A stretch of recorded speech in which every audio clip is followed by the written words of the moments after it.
in its most basic form, what do you need to survive? You need the heart to keep pumping, really. I'm not saying you're going to be cognitively there, but that's what you need. Is that going to be possible? Yeah.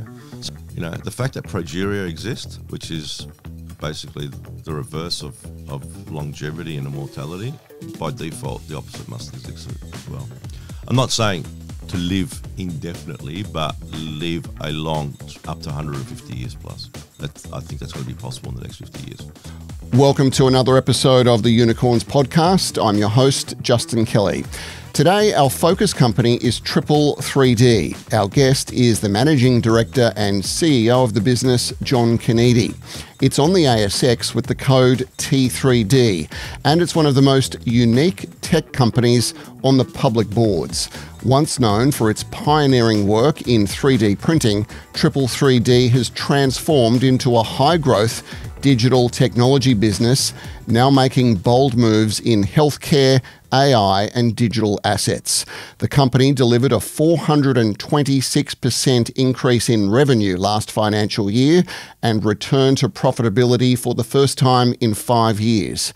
With a renewed focus on innovation and commercial execution, T3D is positioning itself at the intersection of healthcare, automation and advanced manufacturing. In this conversation, John shares how T3D is leveraging artificial intelligence, building a strong IP base, and pursuing strategic partnerships and acquisitions to accelerate growth. He also explains the company's Bitcoin treasury policy, how it fits into the broader capital management strategy, and what investors should watch as T3D enters its next phase of expansion.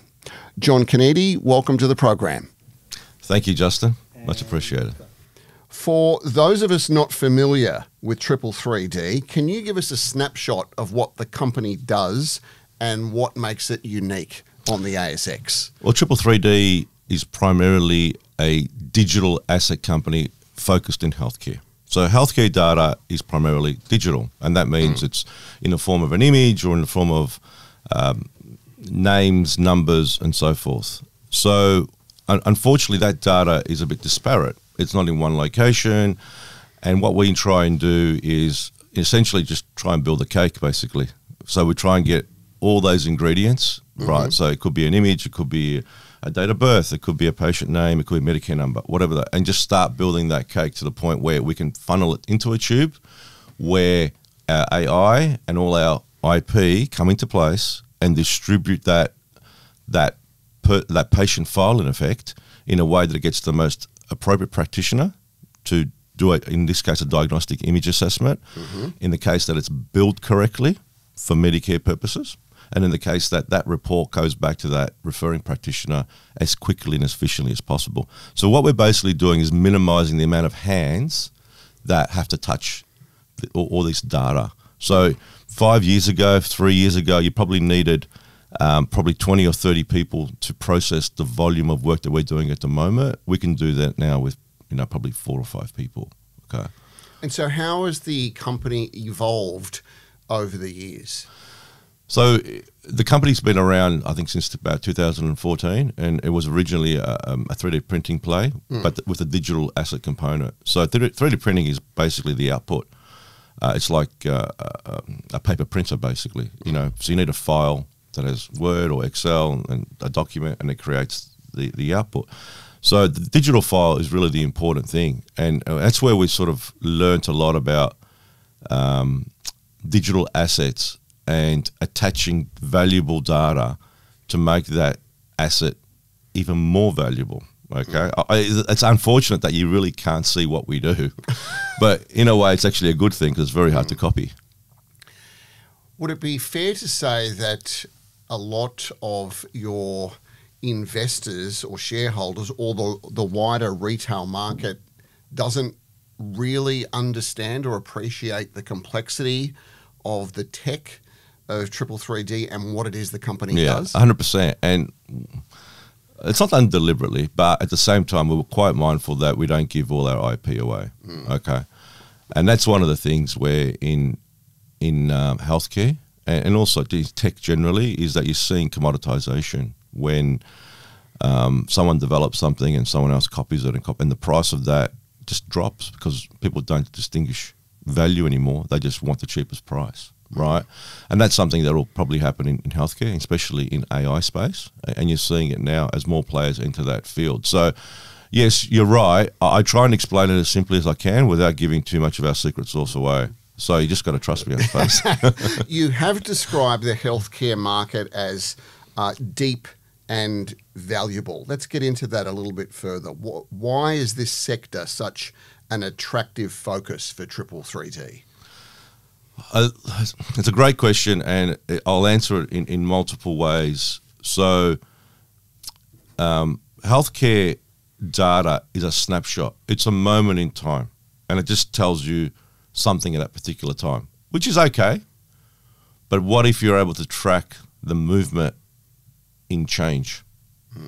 And that's the really important bit, is how do you compare today's data from what happened 12 months ago, 3 years ago, 5 years ago? And that's the problem that exists, and it's a function, I believe, of our health system, right? Because the government pays, people don't really value the service, okay? Now, yourself, me, and most other people, we've gone to various imaging providers, various doctors through our life journey, various pathology companies. There is no way in the world you know everyone you went to, and you wouldn't even know how to find those records half the time. But if you put those records together in a way that you own it, you're the custodian, right? And that's the purpose of a blockchain in effect, right? So it's like having it's a digital wallet, and people that have any investment in crypto value their wallet, and it's the same thing with healthcare. So if you care about your healthcare and you're mindful about preventative care and longevity, the only way you're going to get exceptional outcomes if you're able to have that data. And we'll get to a point when we can predict the future, right? The concept of blood testing is incredible, right? The tests that exist now, are insane relative to what existed 20, 30, 40, 50. And so you can only go forward and say what's going to exist in 20 and 30 years. There's a test called the Galleri test. It's a GALLERI. And that sort of detects up to 250 cancers at the most infant level, okay? So those things will progress and progress and progress. So the more data you have about yourself, the more you track it, the better opportunity that your healthcare outcomes are going to be better. It's as simple as that, right? But it's a function, again, of value of that data. We don't value it because we're not paying for it, okay? So I think it's a global thematic that people are, the Western world is getting a bit more wealthier, right? And you can see that by disposable income and people liking to travel, liking to buy nice clothes, going out to dinners. So there's an appreciation for the optics of, I suppose, being wealthy and also feeling good, right? So we think that eventually will translate into healthcare. In the US, there's a concept called concierge healthcare, right? It doesn't really exist here at the moment. What is that? So basically what it is it's really targeted healthcare outcomes for you, where there are practitioners that their job is really, it's like getting a constant yearly servicing on your car for your body and mind. That's what it is, right? So the testing that exists around the world is incredible. But unfortunately, the Australian healthcare system is not based on preventative healthcare, okay? There's very few things the government pays for screening. Very few things. Okay, it's not. They're in the business. They're in the politics of healthcare. Right. I'm not ashamed to say I'm in the business of healthcare. Okay, so I can only do what the government lets me to do. But a lot of this stuff is private. It's not Medicare funded. Okay, so that's where we're going. So the aim is to capture as much of that data as possible and get people to actually value that data. We want to put it on the blockchain. That's the only way you're going to own it. Okay, you're the custodian. You determine where it goes. Is that even possible? Yeah, and we're trialing it right now. Yeah. That was part of the one of the announcements we made a few weeks ago, and without saying too much, the trial is going well. That's all I can say. Very good. Well, you had an outstanding financial year, return to profitability for the first time in 5 years. It was an increase in revenue. I think it was 426% John. So what do you put that down to? What were the key drivers behind that turnaround? Well, it's a low base to start off with, so I'm not here to lie to anyone. No, but look, okay. No, but I think we turned over, over $1 million. No, there's a conviction that if you believe in something, the chances are you're going to be better off than if you don't believe in anything. Okay, and we believe in this, what we have, and it's really delivering products that are tailored to our customers' needs. We're very customer centric. Okay, we're not here to create things and just hope there's a customer that will come. Okay, so in relation to, we're here to solve our customers' problem, and primarily our customers at the moment. So we're basically B2B. We're not dealing directly with consumers. So they have a problem, and that's why, to a certain extent, our business there's very little risk, right? Because the customer is, to a certain extent, funding our R&D and our development, because we know we can get the outcome that they need. Yeah. Okay. So that's been the primary. We've been focused. It's that simple, right? We know the market, and the market is extraordinary, and the market will increase. So the government's election promises in relation to bulk billing come into effect in November. And basically what that means is more people will visit a GP and get bulk billing. The more consultations, the more follow-up tests, the more diagnostic imaging, the more pathology. That's just the way the system is. The better for T3D. Exactly. Okay, so our job is to be really customer-focused and solve their problems. So how do you keep growing? What are you focused on as a business, your role as MD? Is it organic expansion? Are you looking at potential acquisitions without giving too much away? Like, where do you see the company going? It's more partnerships. It's actually about building a brand. That's what it's about. And the preventative healthcare and longevity space is, like, we have no intentions of owning 50, 100 MRI machines and all. That's just not our business model. But our business model is that data. Okay, so we do that really well. The diagnostic imaging companies take the images. They do that well. Our opportunity is really to build a brand. So partnerships and collaborations is what we feel is the growth opportunities, right? So we announced a collaboration with Bioscan, where we will basically. I was going to ask you about that. Tell us about that. Well, it's really people that, again, going back to this preventative and longevity thing, where you care about your healthcare, you might have a concern that something's not quite right. Your GP is not inclined to treat you because they have to follow certain Medicare rules. Okay. Yes. And they don't want to be on the radar. So CAR doesn't stop you from doing it privately.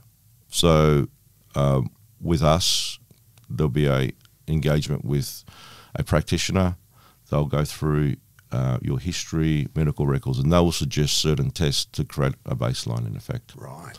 That gives us data. From that, more tests may take place. More comprehensive, targeted testing. Okay, so it's not the concept of full body MRI is something that's getting a lot of traction at the moment, and it's a great test, but it's not going to tell you everything. And the worst thing that could happen is you go into that scanner, and it says you're fine, but you're actually not. Because a blood test could have told you something that an MRI can't tell you, right? So for us, it's going to be more comprehensive. It's more targeted. So it's not just using one particular diagnostic tool. It's using multiple and capturing this data. The data is really important. We believe that once you have a patient, there'll be substantial stickiness there. Their propensity to leave is going to be very, very difficult. And obviously, they would be coming back on a regular basis.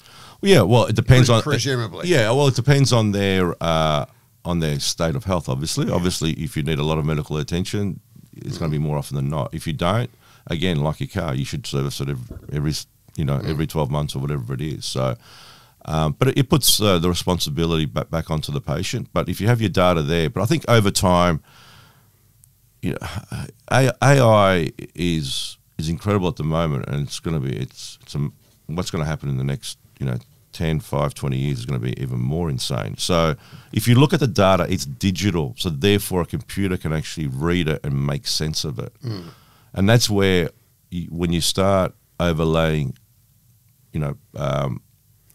just consultation notes. So there's a product being used at the moment called Heidi. I'm not sure if you know about it. I'm familiar with Yeah, Heidi, so yes. it's very well liked amongst practitioners. So that data is converted into a voice file or notes or whatever, which is all digital, right? You overlay that with diagnostic imaging, right? That picture, that's a 3D. It's pixels, it's zeros and ones, right? And then when you overlay that with blood testing, you can't say it's not going to happen, but a computer eventually will be able to say that little dot in your lung that the naked eye can't see, but the computer can, is a precursor to some type of a nodule or cancer or something. So that's where I see it eventually. That's why the data is really important. And overall better health outcomes for the patient. Well, that's the opportunity.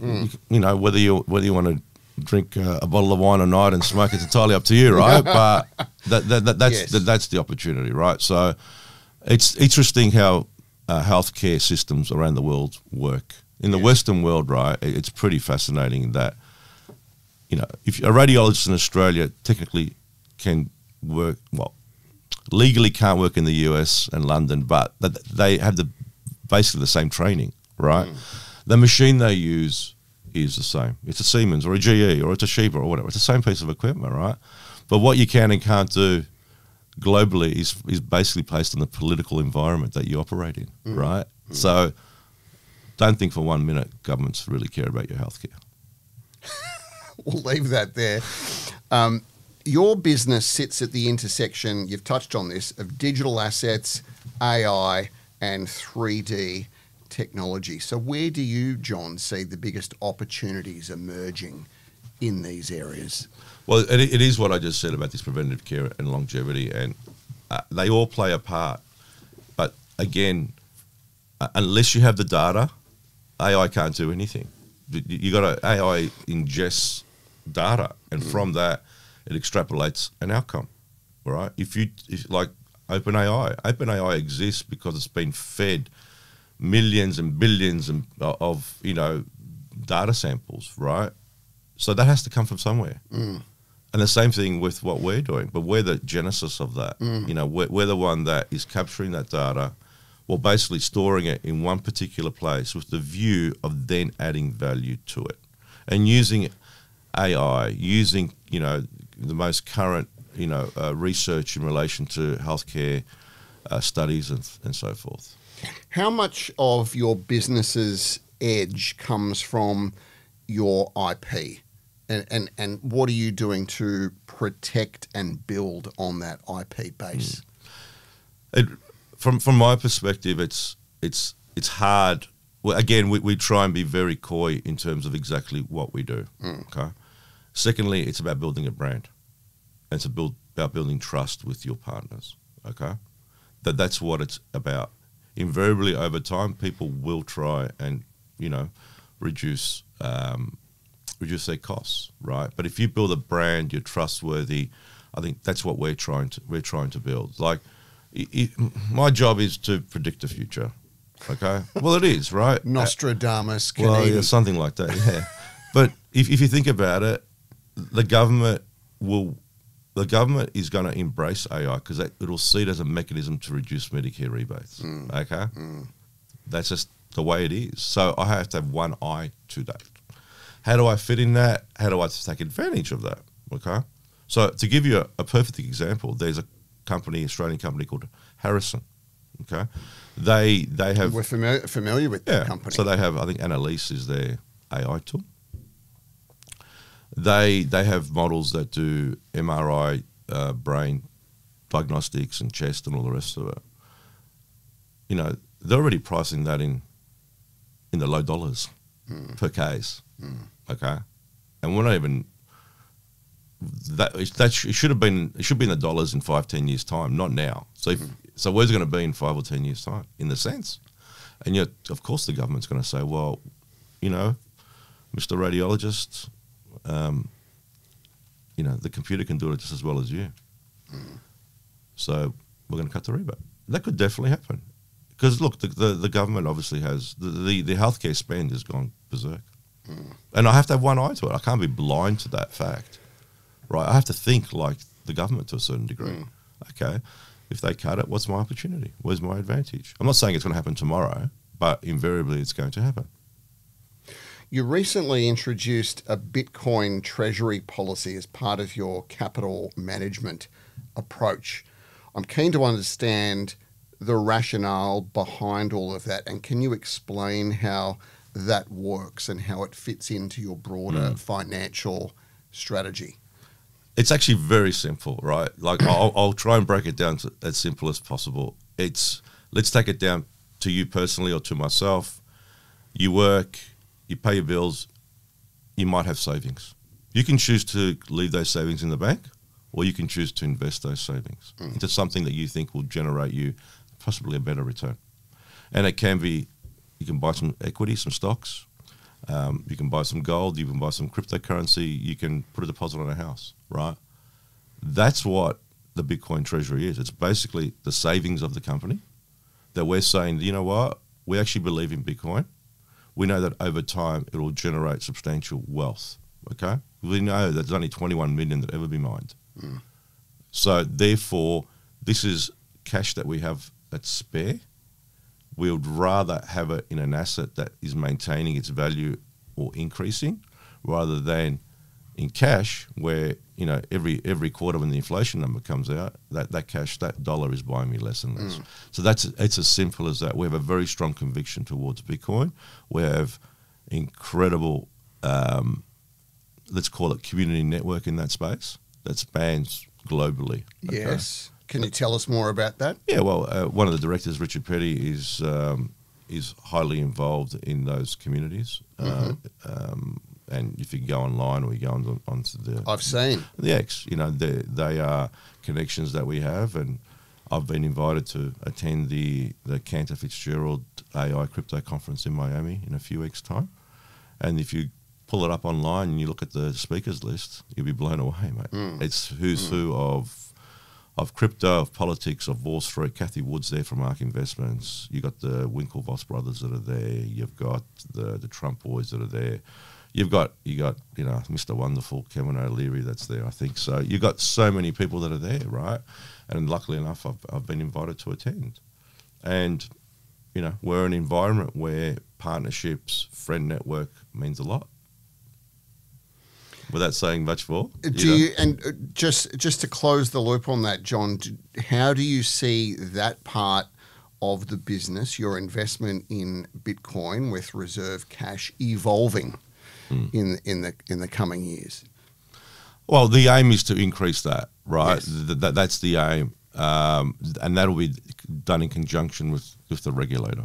Okay, so if you look at some of the commentary going out.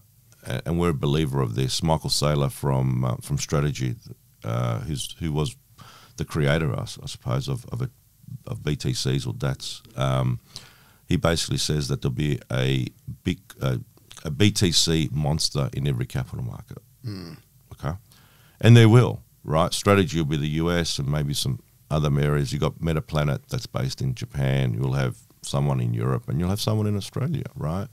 Australia, I think in 2 or 3 years' time, we'll have the second largest retirement savings in the world, close to, I think, 5 trillion Aussie, 3 trillion US, okay? Some of that will be deployed in crypto, right? So as the younger generations that are growing up with crypto, for them, they're familiar with it. They're comfortable with it. They like it. They like it, right? Yeah. There's going to be a lot more of that cash going to crypto.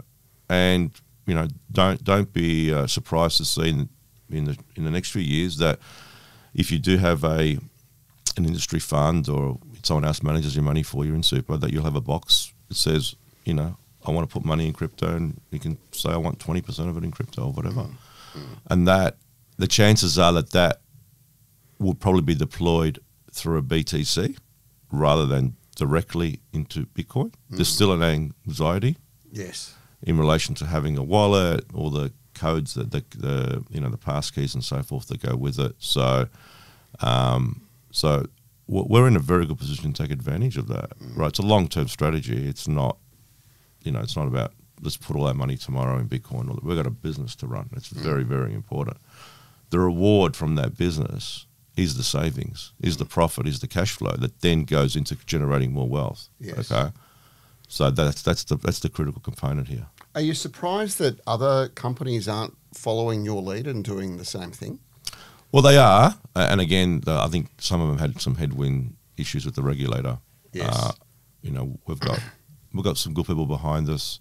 I think we've answered all the regulators' questions that they posed, and I think over time the regulator, again, the regulator competes with other regulators around the world, right? That's the thing, right? Even though it can't be an easy job. No, for them, everyone's competing for capital at some point in time. You have to, right? You have to attract capital, foreign capital, right?